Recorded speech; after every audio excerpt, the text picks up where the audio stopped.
حلقة الختام، حلقة الحسم، حلقة كل شيء ينكشف بيها بعد سنين من الفراق والألم. اليوم حمدية راح تواجه ماضيها وجها لوجه. اللقاء اللي انتظرناه من عدة حلقات هسه صار حقيقة، بس السؤال هل راح يكون لقاء فرح لو دموع؟ الباب يندق وحمدية تمشي بخطوات ثقيلة وقلبها يدق بسرعة. هنا تفتح الباب وبهاللحظة الزمن يوقف، صدمة بصدمة، نظرة بنظرة، ووجوه غابت سنين ترجع فجأة قدامها. دقت الباب والقلوب تصيح، سنين الغياب اليوم كل شي يطيح. يا ترى شلون تصير اللحظة؟ فرحة كاملة لو نارها تشتعل بالحسرة. الخال فريدة وكريم، الماضي كله يرجع بباب واحد، والأسرار اللي اندفنت سنين اليوم راح تطلع للعلن. شنو راح تسوي حمدية؟ راح تنهار لو راح تواجه؟ وشنو راح يكون رد الخال بعد كل هالسنين؟ هل راح يسامح لو راح ينفجر بوجه حمدي؟ لحظة كفيلة تغير كل شيء، لحظة ياما تجمع القلوب أو تكسرها للأبد.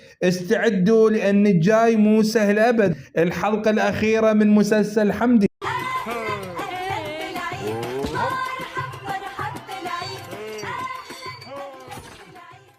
يا أخي حط لايك، حط اشتراك، وفعل زر الجرس على مود يوصل لك كل جديد. توقعاتي للحلقة الأخيرة: ردة فعل الخال. بالبداية راح يكون رد قاسي جدا ومصدوم، راح يذكر كل الألم والخيانة ويواجه حمدية بكلام جارح، بس مع الوقت ومع دموع فريدة وكريم ممكن قلبه يلين، خصوصا إذا عرف كل الحقيقة الكاملة وظروف حمدية. إما ردة فعل فريدة مستحيل تكسى عليها، من أول لحظة راح تحضنها وتبكي، لأن هي تعتبرها بنتها مو بس قريبة، وبالنتيجة حضن وبكي وغفران بدون شروط. اما كريم راح يروح ويكون اكبر داعم لحمدي، راح يدافع عنها قدام الكل حتى لو الخال هنا يوقف ضدها. شباب سمعوني زين، احنا وصلنا للحظة الحاسمة من الحلقة الأخيرة من مسلسل حمدية. الباب انفتح وحمدية شافت الخال وفريدة وكريم قدامها. برأيكم ايش راح يصير بالحلقة الأخيرة؟ هل الخال راح يسامح حمدية لو راح يكسر قلبها بكلامه؟ وفريدة راح تحضنها لو راح تعاتبها؟ وسعد ايش راح يكون موقفه بعد كل هاي الحقيقة؟ راح يوقف وياها